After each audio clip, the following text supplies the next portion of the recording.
E já vamos de boa tarde a Leide Lilás, Edna Maciel. Boa tarde, seja bem-vinda. Tudo bem, boa tarde a todos. João Magalhães, editor de política do Jornal o Dia, muito obrigado pela sua presença, boa tarde, seja bem-vindo. Olá, Eliezer, boa tarde para você, para a Edna e para os telespectadores do Dia News. Bom, meus amigos, nós tivemos a oportunidade de escutar, de gravar uma fala com o vereador Renato Begé, que é o líder do prefeito na Câmara Municipal de Teresina, sobre algumas possíveis mudanças na equipe de governo de Dr. Pessoa. Já existe esse debate, o que deve pesar, que critérios, que mudanças podem acontecer? Vamos ouvir o vereador Renato Begé. A doutora Eliane, né, que é uma pessoa que faz um bom trabalho, é preparadíssima, inteligente, muito amiga do Dr. Pessoa e que pode fazer uma diferença na Senjuve. Então o doutor Pessoa conversou com ela e pediu para que ela fizesse esse trabalho na Secretaria da Juventude, que é uma secretaria que precisa de um apoio grande de uma pessoa competente como ela. Vai para a secretaria, para Sencasp, no caso aí o doutor Alain. O doutor Alain, ele é da A7, né? É uma pessoa preparada igualmente, inteligente, com foco na questão do social, e que vai para a secretaria, para a Sencasp, substituir a doutora Eliane.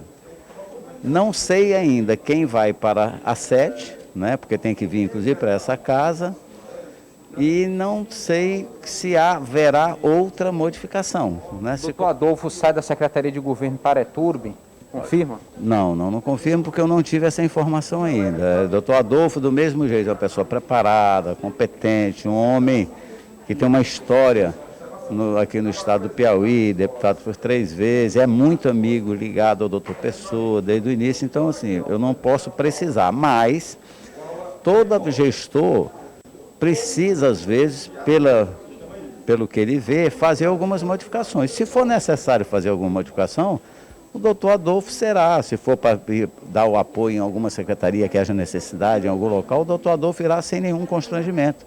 Né?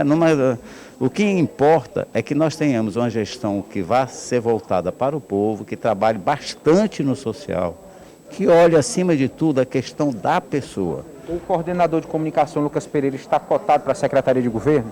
Não sei. É uma boa pessoa, uma pessoa inteligente, preparado, amigo também. Se fosse, acho que não, né, faria também um bom trabalho e tal. Mas eu não vi, nem ouvi comentário a esse respeito. O doutor Pessoa estaria insatisfeito com metas não cumpridas por parte dos secretários? Acho que não é questão de metas aí. Ele mesmo se pronunciou pelo único secretário que está, os dois únicos que estão fazendo uma permuta, né? Saindo um para um, outro para outra parte, não falou em questão de meta, até porque a doutora Eliane é uma pessoa preparadíssima na área. Eu acho que é para ela ter um resultado ainda melhor na Secretaria da Juventude.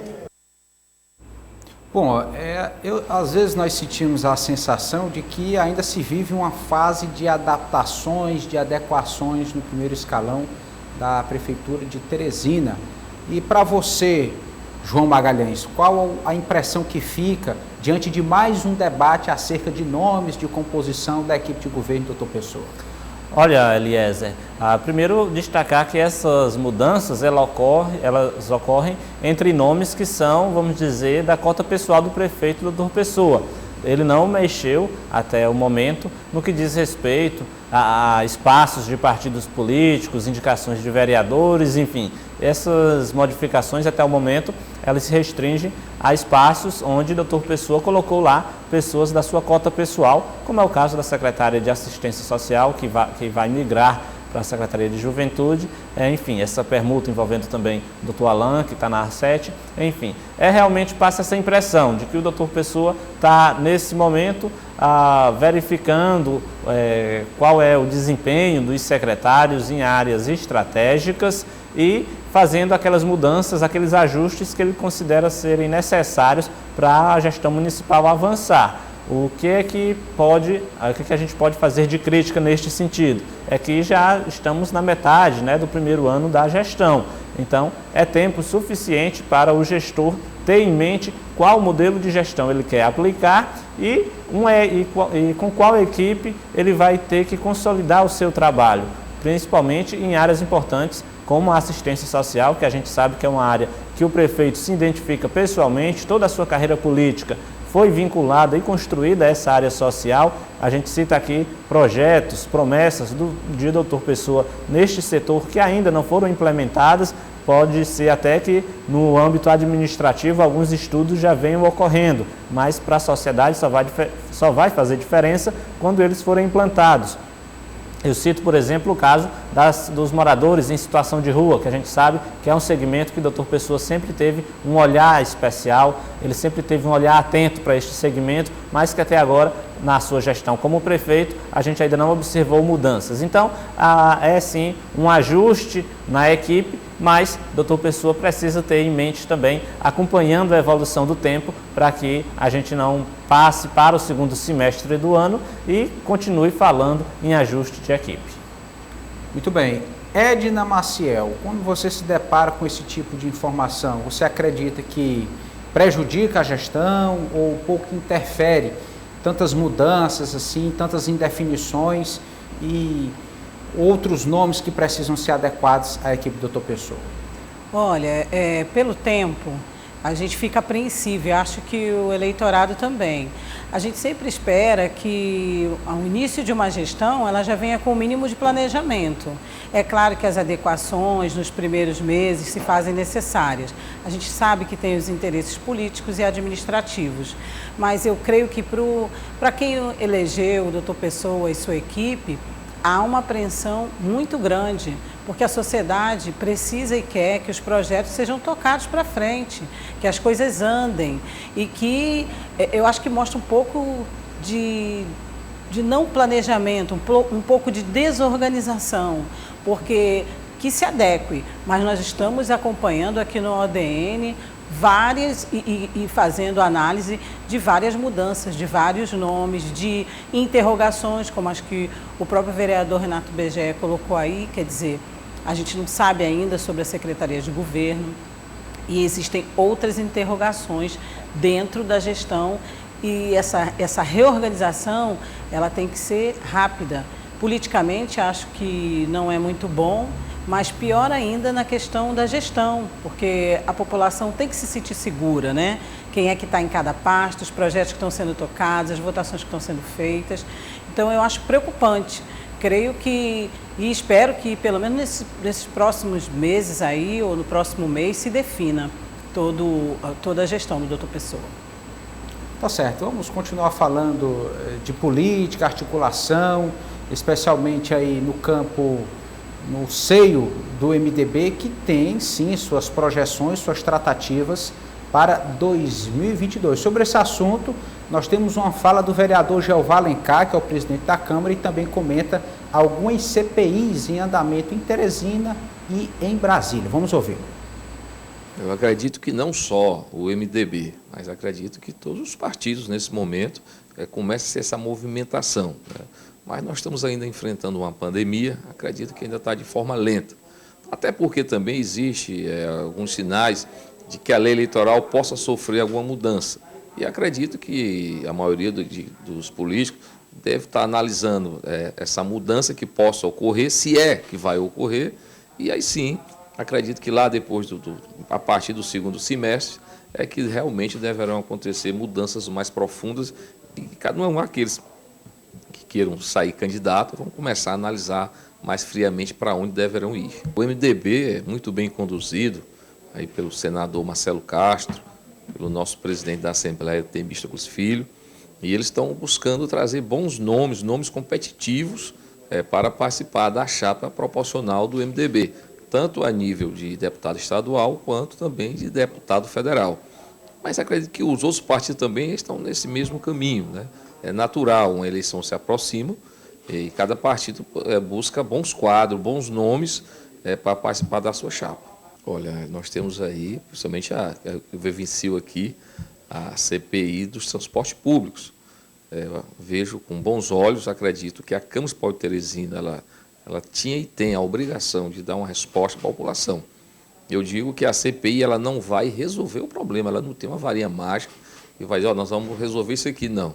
A gente vai apontar o que realmente está acontecendo de verdade E acredito muito no nosso prefeito, doutor Pessoa, diante do que a CPI irá produzir em termos de documentos, de provas, ele irá tomar uma decisão para realmente resolver esse problema, porque a população não aguenta mais, né? Nós temos aí 30 anos se arrastando esse problema do transporte público. Foi feita licitação, foi colocado um sistema de integra que não integrou.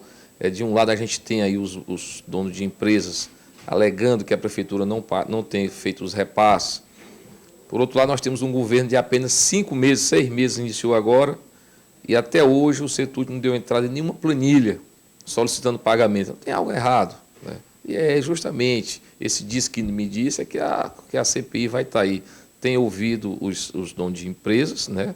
E graças a Deus que a gente tem feito a coisa de forma serena, de forma transparente. Fulanizar seria a pior opção, então, mas a gente tem que dar celeridade aos trabalhos que estão sendo feitos e, no final, fazer o relatório e encaminhar aos órgãos competentes. Bom, realmente tratou aí de vários pontos, muito boa essa fala do presidente da Câmara, Jeová Alencar. Primeiro, João Magalhães. O vereador Jeová ainda admitiu a possibilidade de mudanças na legislação eleitoral.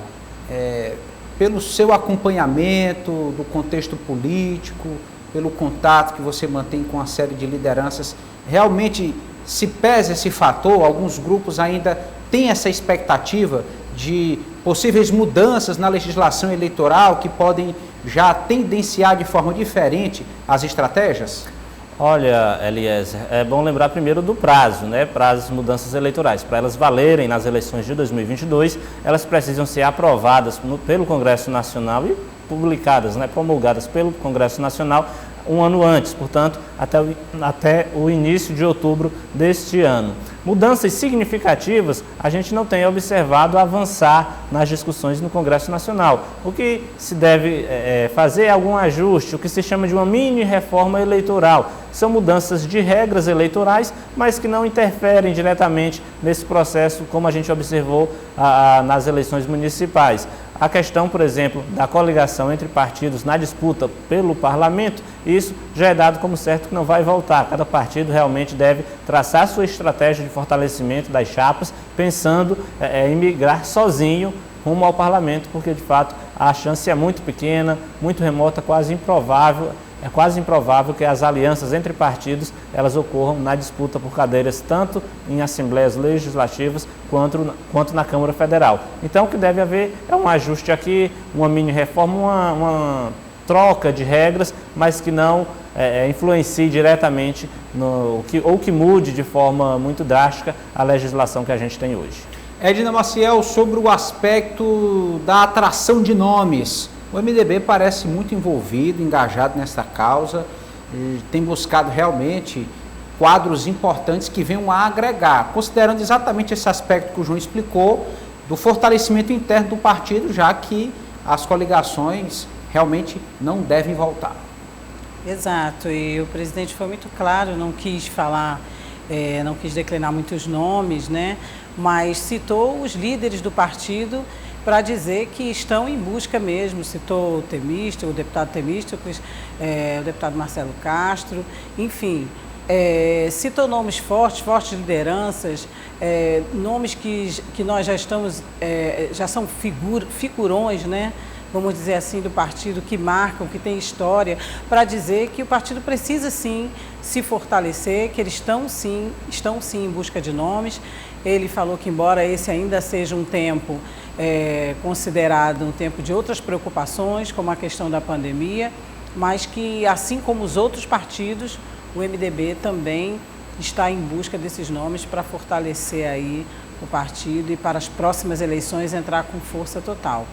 Vamos esperar que ao longo aí desses meses a gente saiba de talvez novas filiações, né? Talvez novas lideranças, melhor dizendo, novos nomes que venham para fortalecer ainda mais um partido tão tradicional como o MDB.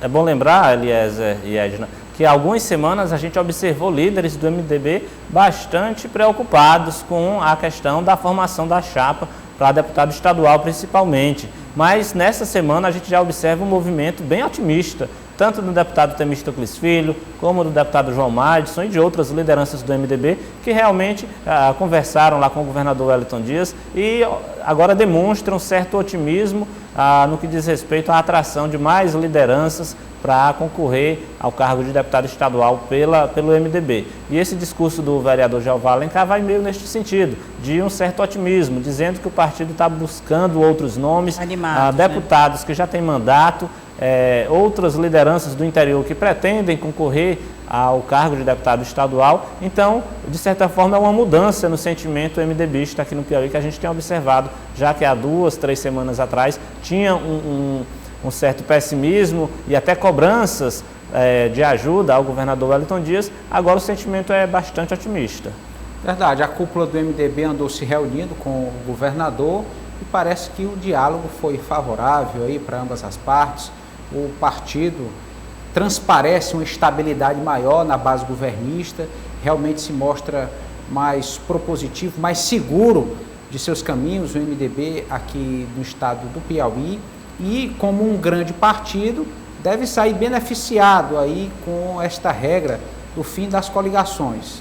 Tendenciosamente, os partidos com mais tradição têm uma força política maior e tendem a sobreviver com essa restrição. Os partidos menores que de alguma forma se beneficiavam mais, conseguiam garantir uma representatividade com a regra das coligações proporcionais. Agora, desde o ano passado, sem as coligações, os partidos maiores tendem a se fortalecer ainda mais e assim terem mais espaços. Um partido que hoje tem 5, 6 deputados estaduais tem grande chance de manter a bancada ou de aumentar. Assim também a expectativa para deputado federal, manter ou aumentar a bancada. Os partidos realmente nesse sentido se sentem mais seguros. Não que a eleição seja fácil, não é fácil para ninguém, mas quem já parte com um certo grupo, uma certa estrutura, tem mais chances de conquistar o eleitorado. Outro aspecto importante que eu gostaria de debater aqui diz respeito à CPI do transporte coletivo. Me chamou muita atenção o que o vereador Jeová disse a respeito do relatório. Esse relatório que vai ser produzido ao final da CPI, ele vai ter uma função central. Veja, a CPI ela pode durar até 120 dias, prorrogáveis por mais 60. Então, a expectativa é que antes desse prazo, o relatório esteja pronto, com todos os depoimentos colhidos, documentos coletados, para se tirar alguma conclusão. E esse relatório, que vem virá de uma investigação a princípio aprofundada, ele vai embasar decisões do poder público municipal. Aí retornam aquelas discussões acerca de nova licitação ou municipalização, enfim, mas o relatório vem como algo embasador, fundamental nesse processo, João Magalhães.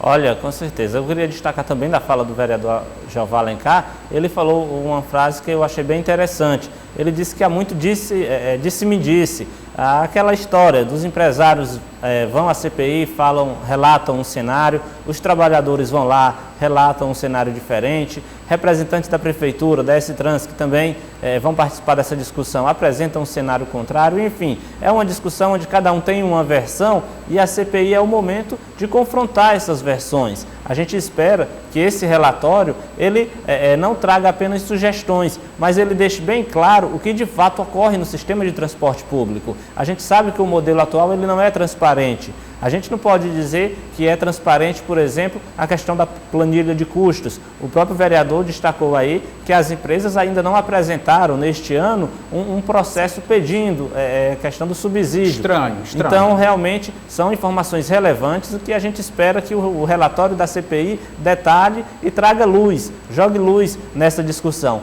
Porque o primeiro passo, o passo fundamental para que Teresina comece a buscar um sistema de transporte público com eficiência, é que a sociedade tenha total conhecimento, clareza dos números do setor. A gente não está falando só de receita das empresas, a gente está falando também da questão dos custos operacionais, de quanto realmente deve ser o subsídio, entra nessa discussão a questão das gratuidades, os benefícios de meia passagem, enfim, essas informações precisam ser bastante claras, consolidadas e precisa também ser comprovadas nesse relatório. Não basta alguém chegar lá e dizer, olha, a prefeitura deve 20 milhões, 22 milhões para as empresas, a prefeitura diz que não reconhece essa dívida, então o processo vai parar na justiça, tudo bem, mas é certo que transparência é essencial para que a gente tenha conhecimento e que se comecem a estudar realmente alternativas para melhorar o sistema de transporte público em Teresina. Então,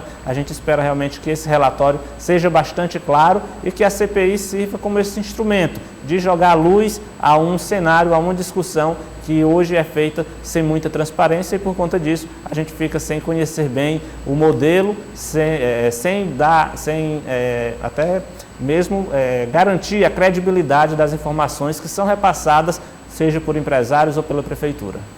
Bom, enquanto isso, Edna Maciel, os trabalhadores do sistema, motoristas e cobradores, estão fazendo até campanha de arrecadação de alimentos para sobreviver. Lamentável.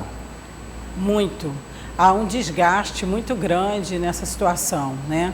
Como o próprio vereador citou, são 30 anos, né? Ou quase 30 anos. Eu, pelo menos, acompanho a esse tempo. Então, por mais que apresentem dados, planilhas, é um puxa-estica, como o vereador quis colocar, falou até, usou uma expressão, se não me engano, coisificação da CPI, que não pode haver. Então, além de apresentação de dados, de depoimentos, de cada um se colocar da sua forma, e de estar tudo documentado, devidamente documentado, temos que pensar nessa população, nesse grupo, além de pensar nos usuários, né, de pensar em quem está agora, nesse momento, nessa fase, dependendo de ter seu salário, seu dinheiro para sobreviver. Né? Se fala muito em humanização e os próprios políticos falam em humanização em todas as suas vertentes, em todas as áreas, em todas as discussões. Então, é um absurdo. Você mesmo, Eliezer, acompanhou as vaquinhas sendo feitas lá na Câmara para que os trabalhadores possam ter o dinheiro para aquele dia ou para o outro. Né, e doação de cestas básicas, enfim. Graças a Deus, nosso povo é um povo solidário, né, e está se ajudando, mas não é para ser dessa forma. Então, o que se espera é que a CPI dê resultados. Ninguém está aqui só querendo apontar o dedo, apontar culpado, é entender esse sistema e criar alternativas. Elas existem outras formas de mobilidade, existem outras alternativas. Se alguém está devendo, como o próprio prefeito disse já numa das suas declarações, tem que pagar. Então, é isso que a gente espera, é que quem está devendo faça o seu papel, quem tem que cobrar, que é toda a sociedade e principalmente os vereadores que representam essa sociedade, né, quem está lá à frente da CPI. E eu senti que o presidente da Câmara espera o que nós esperamos também, né, que a CPI dê resultado prático. Com certeza, é o anseio de toda a população. Não é justo que esses trabalhadores estejam aí há 4, 5 meses sem receber os salários, um salário que já está defasado, com perda de direitos, como ticket de alimentação, como plano de saúde, trabalhadores se submetendo aí a uma série de situações, trabalhando expostos ao risco, denunciando falta de EPIs que garantam as suas condições de saúde sanitária durante circulação na cidade, enfim, uma série de aspectos, fora também aqueles trabalhadores dos setores internos das empresas, também já temos informações de alguns desmandos por aí, enfim, a CPI está apurando, está ouvindo, o fato é que soluções precisam ser apresentadas. Enquanto isso, o cidadão deixa de usar o transporte coletivo, porque não tem como contar, não tem certeza do seu transporte, e o transporte sofre mais prejuízos ainda, perdendo passageiros, perdendo demanda, e a discussão só aumenta e o caos fica aí estabelecido. Vamos agora falar um pouco mais de política a nível estadual, porque nós ouvimos a deputada Tereza Brito do PV, que tem um posicionamento de oposição ao governador Wellington Dias e nos traz aí sinais de como deve se colocar politicamente próximo ano no que diz respeito à sucessão estadual. Vamos ouvi-la. E sobre a oposição, a senhora quer ser candidata da oposição? A senhora disponibilizou seu nome? Na verdade, nós estamos, nesse momento, pensando tanto no problema de saúde do Estado, que não estamos pensando nem em campanha futura. Eu acho que essa necessidade da gente estar buscando a melhoria dessa saúde, que hoje é o primeiro ponto que a população está preocupada a partir da pandemia, quantos lockdowns já teve, quantas pessoas ficaram desempregadas, quantos estabelecimentos fecharam. Então, está havendo toda essa reconstrução. Os índices de Covid do Piauí estão muito altos, a vacina não chegou para toda a parcela da sociedade, toda a população. Então, assim, são tantas as preocupações que essa questão da campanha de 2022, ela vai, no momento certo, se vai falar dessas questões todas, de governo, de reeleição, enfim, mas nesse momento nós estamos um pouco deixando de lado essa questão política partidária. Até para não misturar um problema seríssimo desse, de saúde, com política partidária. Mas sobre o assunto, a senhora já tem pensado algo? Já tem refletido? Eu acredito que eu tenho uma certeza hoje de que não voto na sucessão do governador Wellington Dias. O sucessor dele é lançado por ele, porque essa gestão está pior que você possa imaginar. E é preciso ter um choque de gestão para melhorar. Hoje não tem gestão. Cada aliado tem uma pasta, uma secretaria, tem uma pasta, faz sua política e esquece de fazer o bem para a sociedade, que é uma política decente para melhorar as políticas públicas do Estado do Piauí, desenvolver o Estado do Piauí. O governo apresenta aí um PIB altíssimo, mas esse PIB ele não tem nenhuma participação nisso. Isso foi simplesmente o setor produtivo do agronegócio que desenvolveu.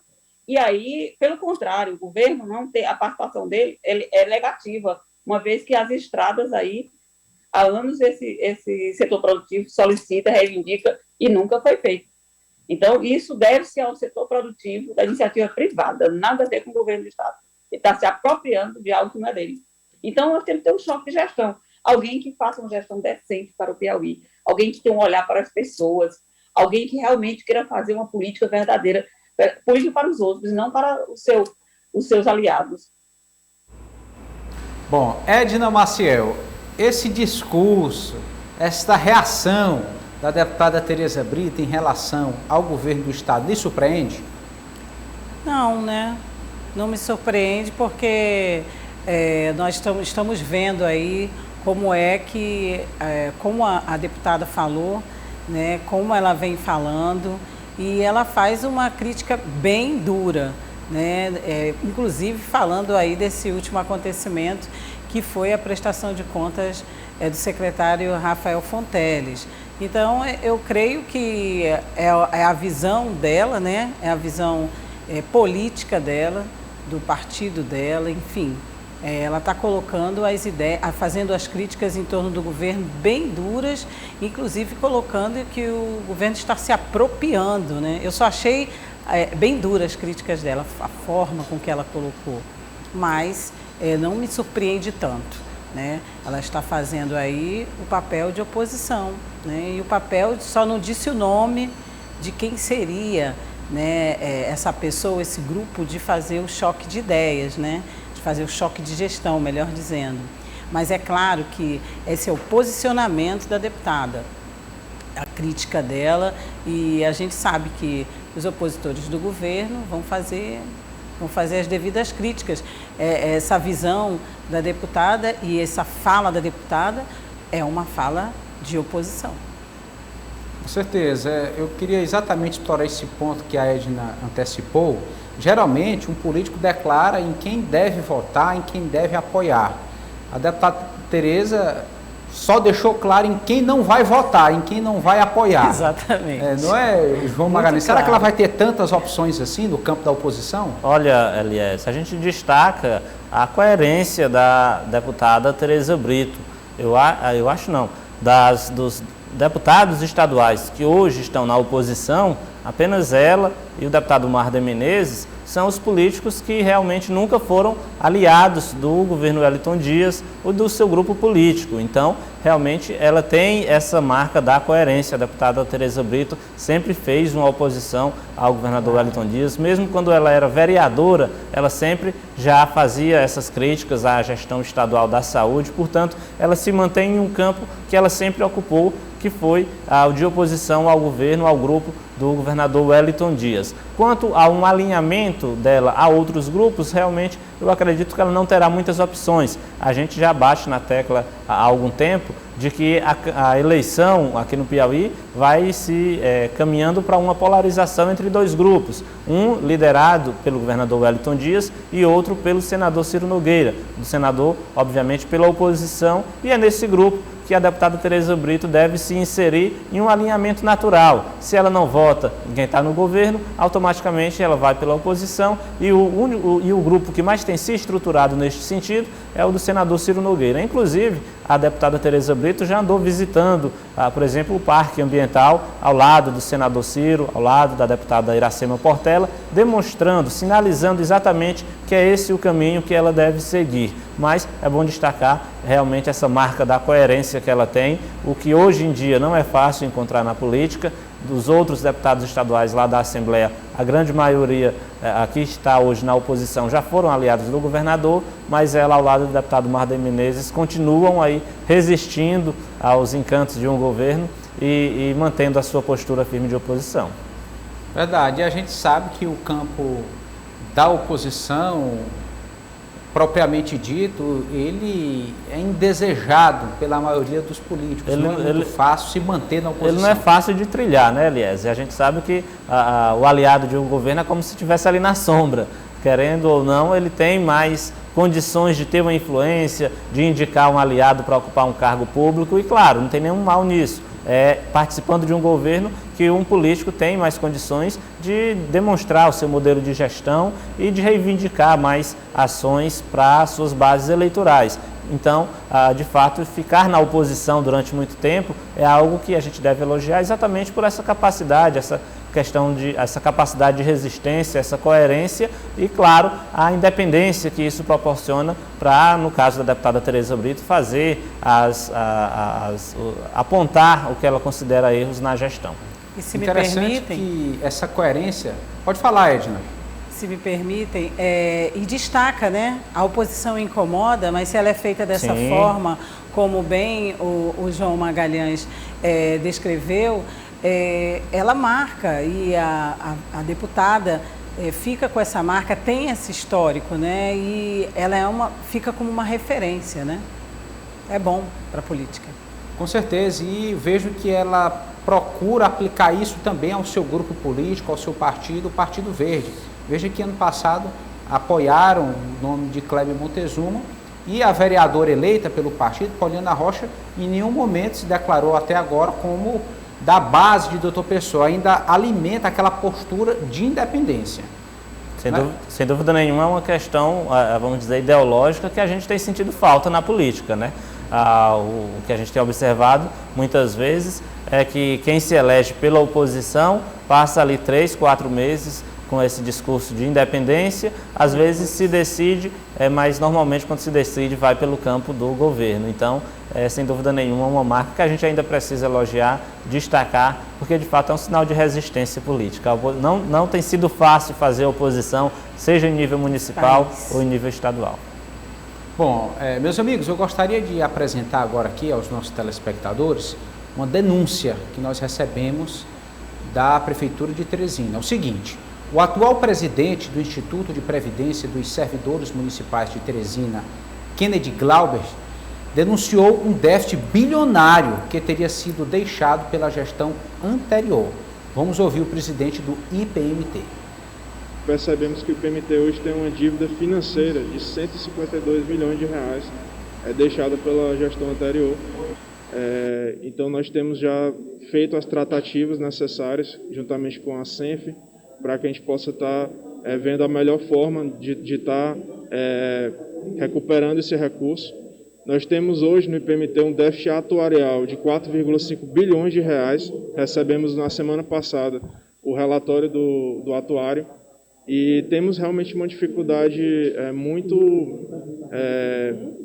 muito grande, né, nesse início de gestão, mas nós queremos ressaltar assim, que essa gestão do Dr. Pessoa, ele optou por fazer uma gestão 100% técnica.